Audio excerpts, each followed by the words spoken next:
So now we're going to do kind of an extension and doing a short meditation. Maybe moving into that place of peace that the monks so beautifully evoke in us. Let us just arrive right now within.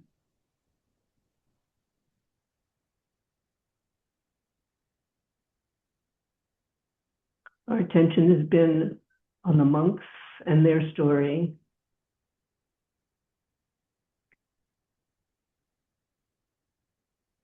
And maybe bringing it deeper in, if we can, to that place of peace that they represent.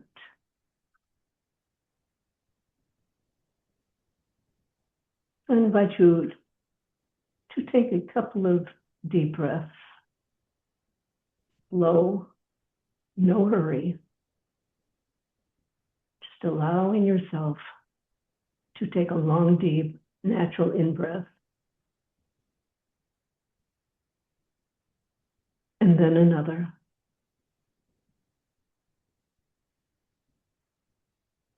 And allowing your attention right now to rest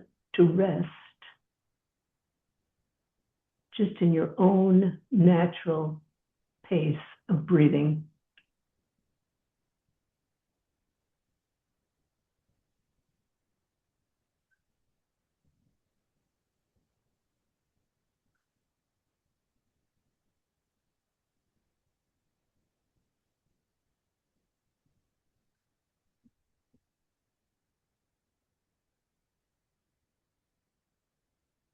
And noticing the quality of your breath, not only the in-breath and out-breath, but what is the quality?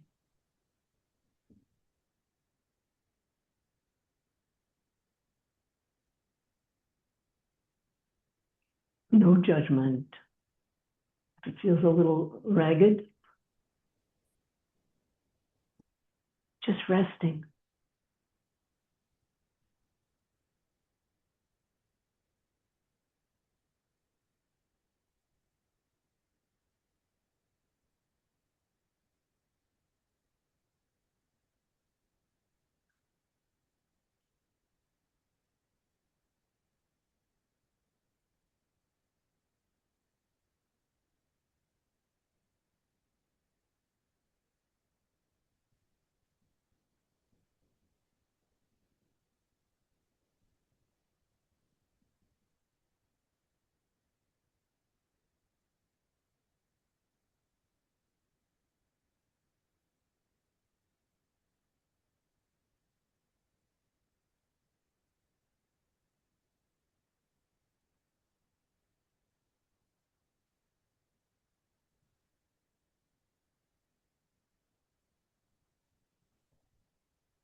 Resting attention on your breath.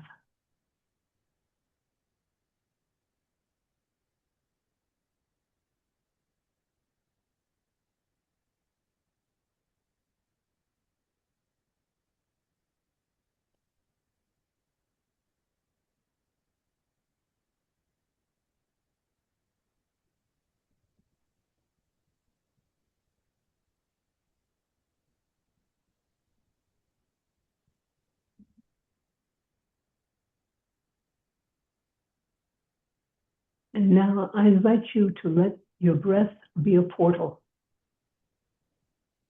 Your attention is resting on your breath and allowing it to be a portal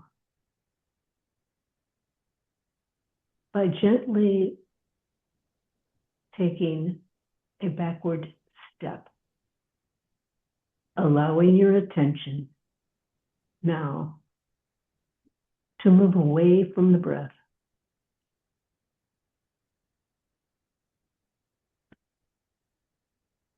And resting. resting there, even if just for a moment.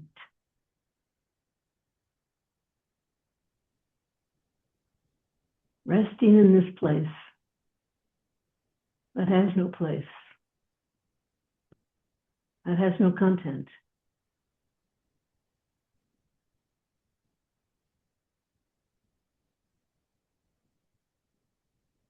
This place that's always there,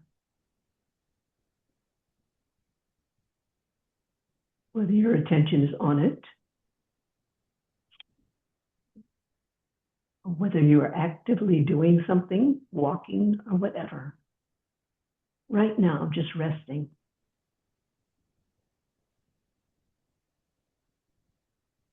Pure awareness.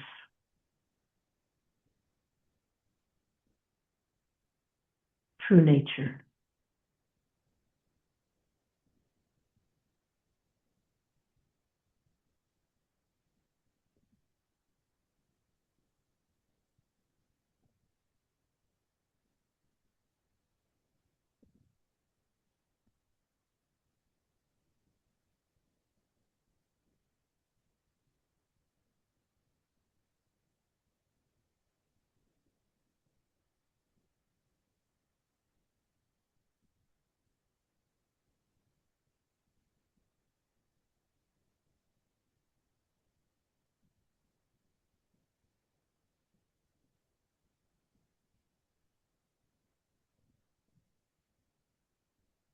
Very possibly, thoughts will come up.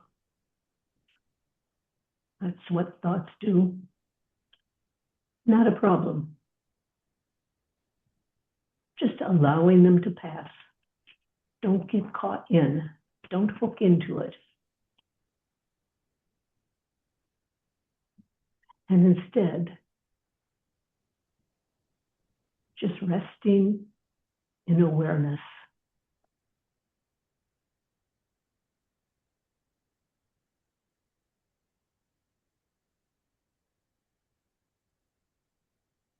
And if you need to go back to your breath and place your attention there to kind of get stabilized, this is fine. Do that. And then when you're ready, unhook your attention and come back to the awareness that is always there, always has been, always will be.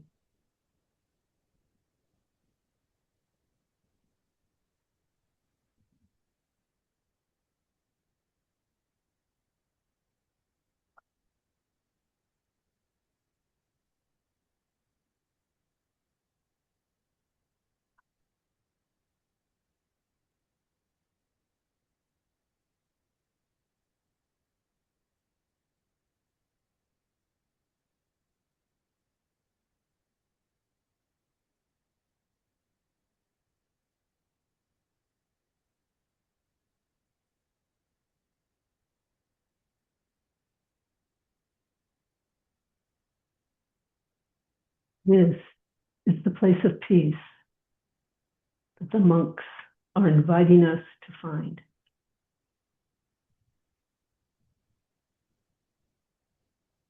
It's a place of no effort,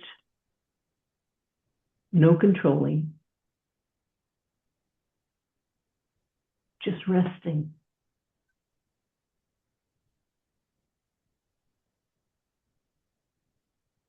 Relaxing.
It's a still place.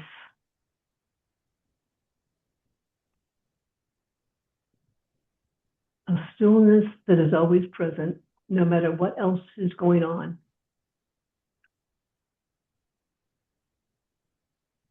A stillness amidst all the uproar and disruption within yourself and externally in our environment.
It's a placeless place, one without a price.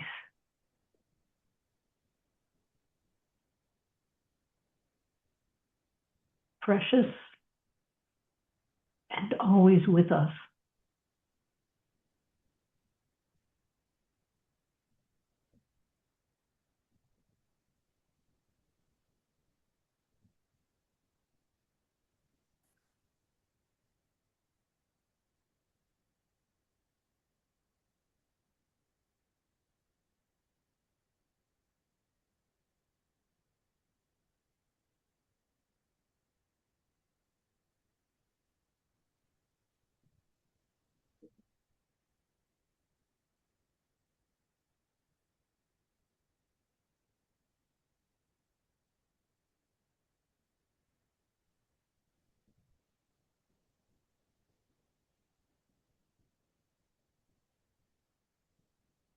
The peace and the awareness that the monks are inviting us to, that they themselves symbolize.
And again, if thoughts arise,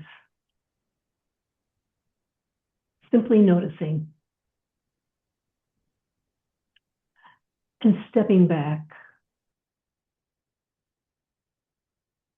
No matter how many times thoughts arise, because that is what that thoughts do. Stepping back.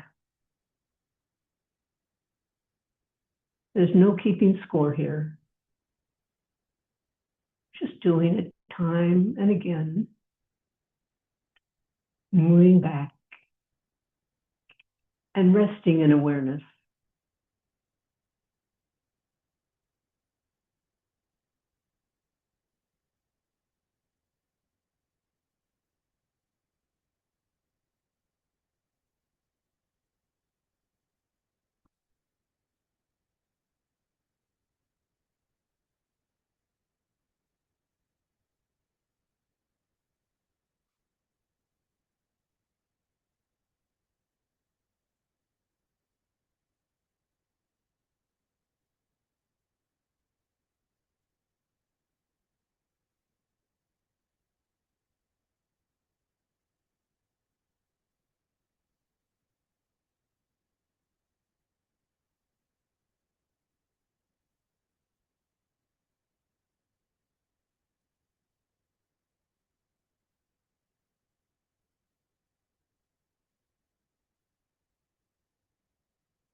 Namo tassa bhagavato arahato samma sambuddhassa.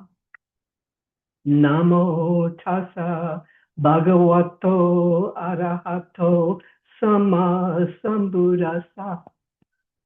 Namo tassa bhagavato arahato samma sambuddhassa.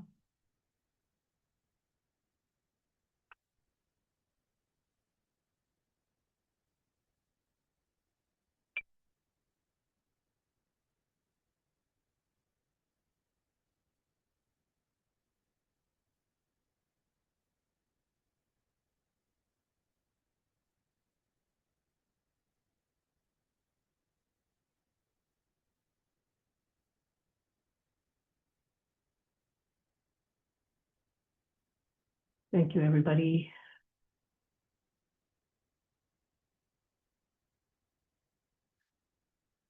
And that last was in Pali, and it is a blessing that is sung in monasteries. I'm sure the monks sing them. Thanks. So let us start. I wanted to talk tonight about the fourth part. This is a series that I have been offering called What I Wish I'd Been Told, a Map of the Spiritual Journey. And so far I've talked about three phases, and the first three parts. The first is questioning what we all do when we start. What's it all about? Just a natural questioning. And secondly, after that, as we begin to get into practice, we have glimpses, and then we awaken to the natural truth, true nature. And then the third is what happens afterwards. And that's what I talked about last time that I gave a discussion. And that is aligning and integrating what we have glimpsed or awakened to into our daily life. So three phases. And last time I quoted a comment by Zen Master Shunriyu Suzuki. Suzuki spoke about the spiritual path, and he said it consists of a thousand little moments, a thousand little moments that make one dance. And this is true, because as we go in and continue on our spiritual path, it's an inner transformation that's happening. And it's an inner transformation. It doesn't happen at one shot. All of a sudden, light switches on, and that's it, it's set for life. It goes on.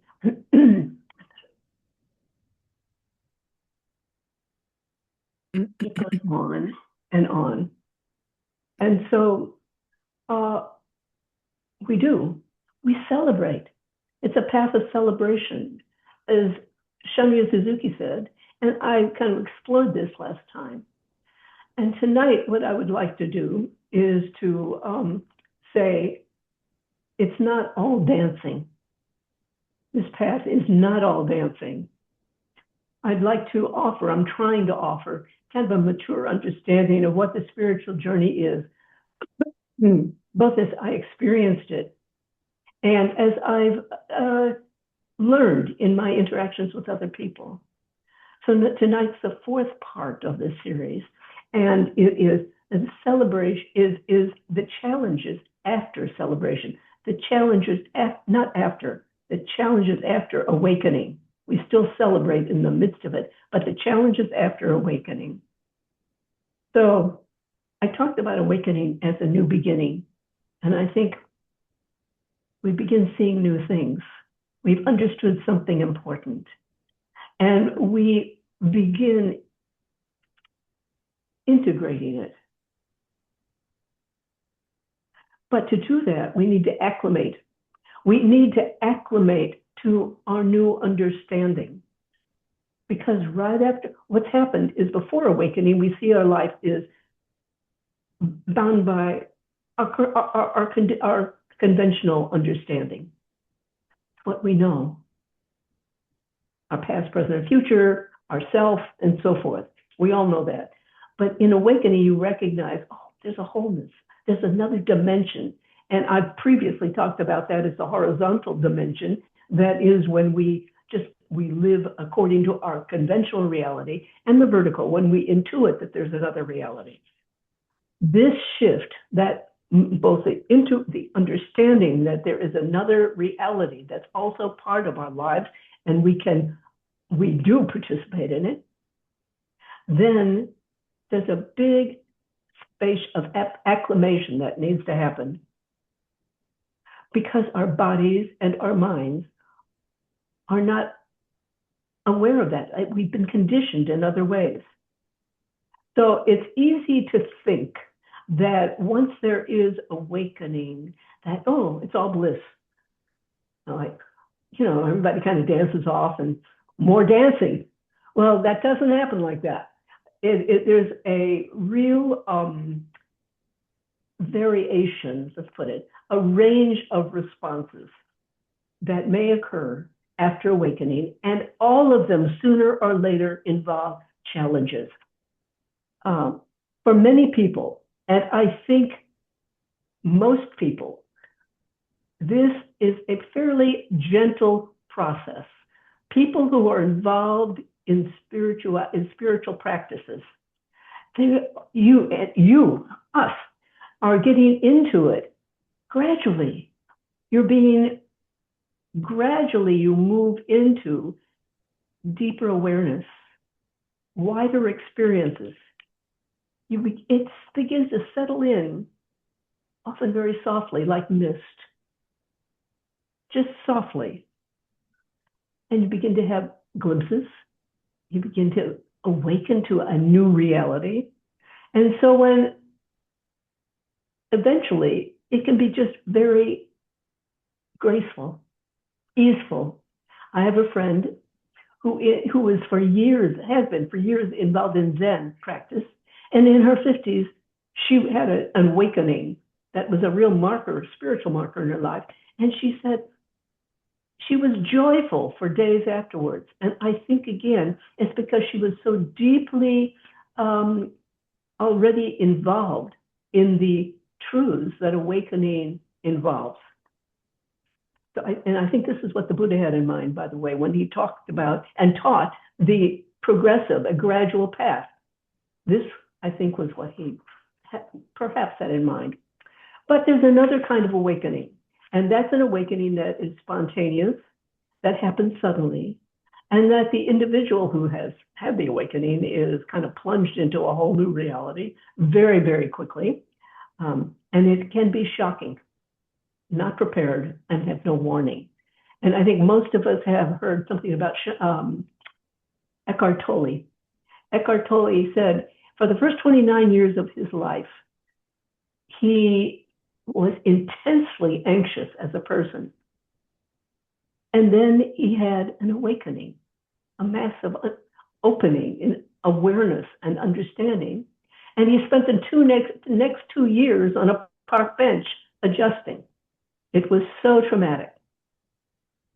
So I've said, regardless of the nature of one's awakening, whether it is sudden or gradual, or whether it is, either way, or whether it is gentle or dramatic, challenges are present. And by the way, I will say that the first kind of awakening, the gradual, the gentle awakening, is by all means the most common. That's what most people experience.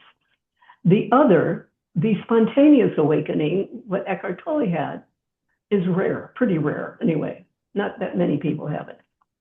But I'm going to talk tonight about the challenges after awakening, and I'm going to talk in the context of my own experience. And my experience was the dramatic, sudden awakening. And so I would say that for me, it was dramatic. The challenges felt really overwhelming, and I would like to tell you something about them. So you have heard, some of you, I know, have heard, I've talked about parts of this before, that when I was 22, I was at the time, a senior at university. It was in the spring. I had had any prior introduction to anything spiritual. I had no meditation, I had no books, no teachers, and of course no groups, because when I was 22, it was a long time ago. There weren't any books that aren't available at the time. You know, it was that long ago. And it was, what had happened, it was my senior year. And during that year, I somehow felt that something was chasing me, and I mean internally. And I didn't want it. The feeling was, I was aware I was avoiding something. And on one night in the spring, and I was home alone, sitting on a sofa, it caught me. And everything stopped. And I cannot explain it, but you've heard this before, that this can't be put into words. I cannot put it into words. But I can say that when a sense of I returned to it all, I had changed radically. And that's what happened, but I wasn't aware of that. My experience when I in quotes, came back was that everything around me was suddenly unfamiliar. I mean, I knew it, but something about everything had changed. Like the room I was in was no longer the room I knew. I went up later to my bedroom. It was no longer what I knew. By the time I was ready for bed, I realized that my whole life had changed and there was no going back. I wanted my old life back, not because it was perfect, but it was known and it was comfortable. And now here I was facing something that was totally unknown. It was like I had suddenly been dropped on the planet Mars or something like that. It was terrifying. I didn't know what had happened, and I didn't want it that much as I knew.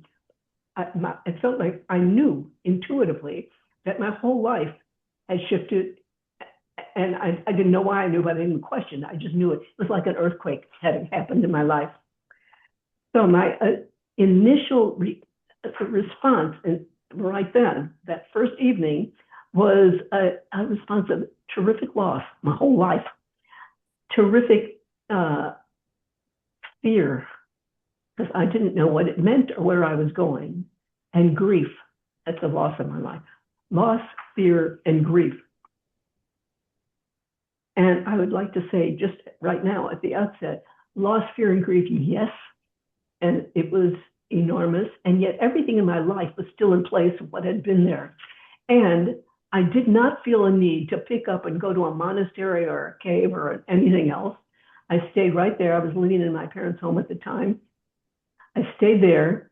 I continued being there. I was already in a relationship with a man who later became my husband. I continued with that.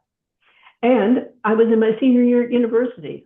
I continued and finished out that year. So it's not like, oh, I also immediately had to leave and change everything. I didn't have a plan. I didn't know what I needed to do. All I did was just lived into it as time came up. So I remember at the very beginning, I tried to explain to man I eventually married and to my parents what was going on, but actually I didn't know myself. And no surprise, they didn't understand, or my parents didn't either. I'm not so sure about Andy, but anyway, maybe he did.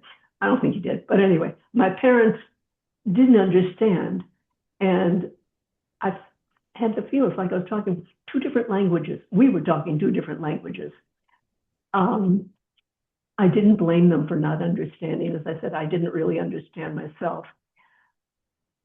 But I recognized nobody I knew ever talked about this, about what I was experiencing. And so I felt, in addition to the grief, loss, and fear, I felt tremendous loneliness, like I was on a planet alone, is what I felt like. And then in my mind, I jumped to the fact, well, all adults are other. Since my parents and nobody else I knew could understand it, in my mind, they were just like, I saw them as other. And a big lesson that I learned from these early discussions is that it's useless to try to explain to someone who can't understand it. You can kind of get a feel for who can understand and who wouldn't. They couldn't understand. It came from a completely different background, and it's pointless to understand to people, to explain to people who can't understand. And in fact, it can frighten people. And I didn't talk about it for a long time afterwards. I mean, years, a long time afterwards, because I realized people were frightened and didn't really want to hear anyway. And I have seldom talked about this here at IMCC. I have little bits and pieces here and then. But I feel it's time to say a fuller story, simply because, number one, I'm talking about the spiritual journey, a mapping of it, and I feel that this is the place to do it. But also, I have a feeling because all of us are spiritual seekers. We're in this as seekers. And I think it's something, even if we haven't heard a lot about this, that we should hear something about. So for these two reasons, I am talking about it tonight. And so the fear, the loss, the grief, the loneliness, and by the way, about loneliness, I'll just jump in and say how fortunate all of you are, us.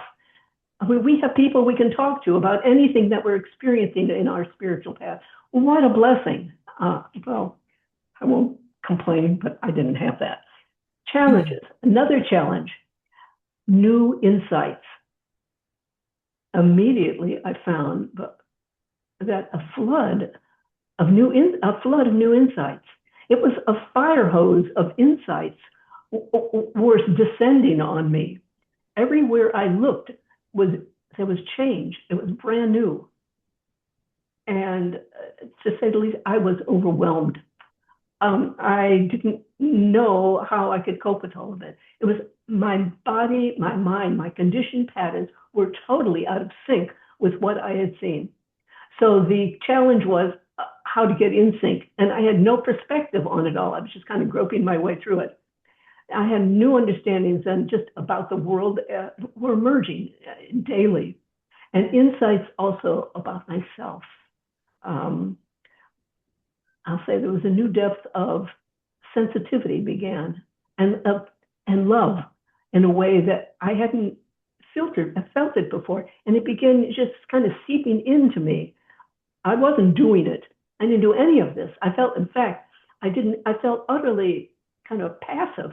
I felt like I was, and I've said this before, dough under a rolling pin. Those of us who have done any baking, a rolling pin, and the dough flattens out and that was me. I was being flattened out, is how I felt, that my experience of it. So I felt also what is felt. I know it's not just me. The whole essence of it is the need to be authentic. And I realized I could feel when many of my conditioned behaviors, responses, were no longer what I was. But I didn't know yet what I was. But I needed to feel into what was authentic. I knew what was not authentic. And that was many of my conditioned behaviors.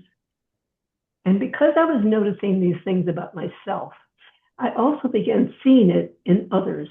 I could see where others, where I'd never seen before, were not being authentic in their behavior. As I hadn't been, they weren't. It was very disconcerting. And I found over time, this didn't happen right away, but over time I found that I moved in and made connections with, didn't forget or move away from all friends, but for some of them I did. And I made friends with new people in whom I saw the qualities, the authenticity that I was being drawn toward. And another response that I felt in those early days in particular was anger. I had been a philosophy major, And I was set to, it when I woke up, was set to graduate in just a few weeks. And I felt, I never heard any of this in philosophy. I don't know any of this. Why don't I know it? And because, like so many of us, I was really good at self-blame, I thought, how could I not possibly have known this? And so I blamed myself. And I blamed philosophy. I blamed Western philosophy. Because when I was in a philosophy major, no Eastern traditions were talked about. It was all Western philosophy. And it was, I felt in retrospect, just a bunch of theories. Now, I know there were a few Western philosophers who were deeper than that, but I haven't seen it at the time. And certainly there was no focus on awakening. So as I have mentioned at IMCC once or twice before, what I did, I just felt betrayed and angry. So I didn't go to my graduation. And when I got my diploma, I went to the chancellor, made an appointment, spoke with him, and I gave my diploma back and told him my education had been a waste of time. And yes, I did retrieve the diploma thereafter, but at the time I was utterly sincere and thought I had just erased 4 years of university. At any rate, going on, that was just one of the early crises. As I did go on over the weeks and months, it was like I was facing one crisis after another. It was a really dark period. And I was continually out of sync with this new reality and continually being thrown off by everything new that was coming in on me. So I thought many times during those months, I thought about just giving up. I thought, I just can't handle all of this. And I'll say one of the blessings in my life is this was the year after I graduated, and I became a nursery school teacher that year. And the kids, being with those kids, helped keep me grounded, at least during weekdays, because I have to be responsible and kind and caring to them, no question about that. And also, I just want to very briefly mention, there was a man who was the custodian at that school. And while I thought all other adults in the universe were other, he was not other. And we never really talked about anything, but there was something about him that just for me was very kind and grounding. And I still remember him, Ali. So a major turning point came for me in the fall of that year. And I was in another one of these crises, inner crises, thinking, why is this all worth it? I just can't handle it all. And I made a decision. I remember so clearly where I was and why I made all the circumstances, but I made a decision. I am going to go on. And I remember whatever is coming, I'm just going to, and I use the word slog through. That's what I'm going to slog through all of this, no matter what it is.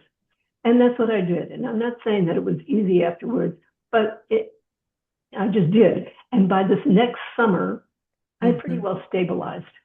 And I had a nursery school that I had in my home that summer. And for me, that was a celebration. I knew I had made it through that initial period. It's not like everything came to an end, but that was a significant marker. And even when it was at its darkest, I characterized, because I often see in images, I characterized that my life before this had happened was in black and white, and my life afterwards was in Technicolor.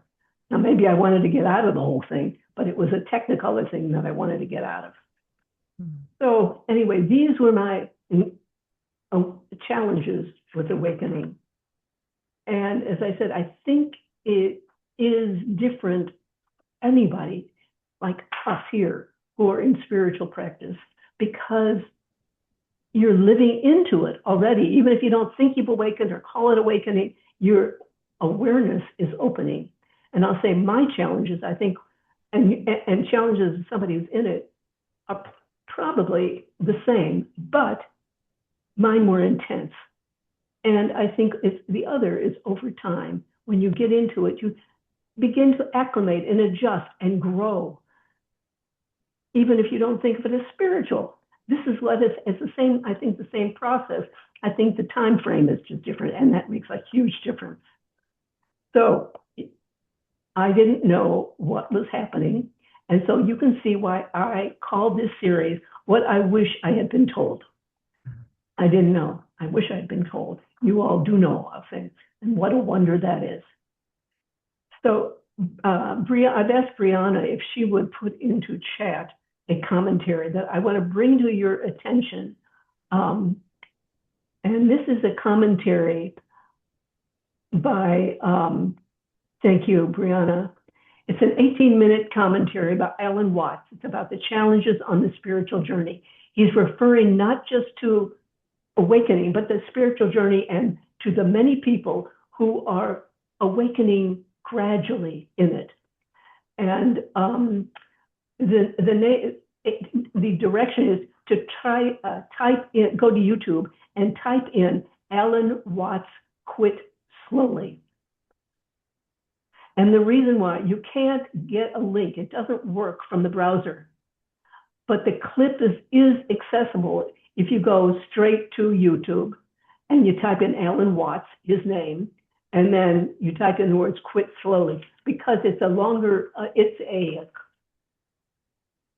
commentary called, let me see, I have it here. Spiritual People Quit These 7 Things Slowly is the title of it.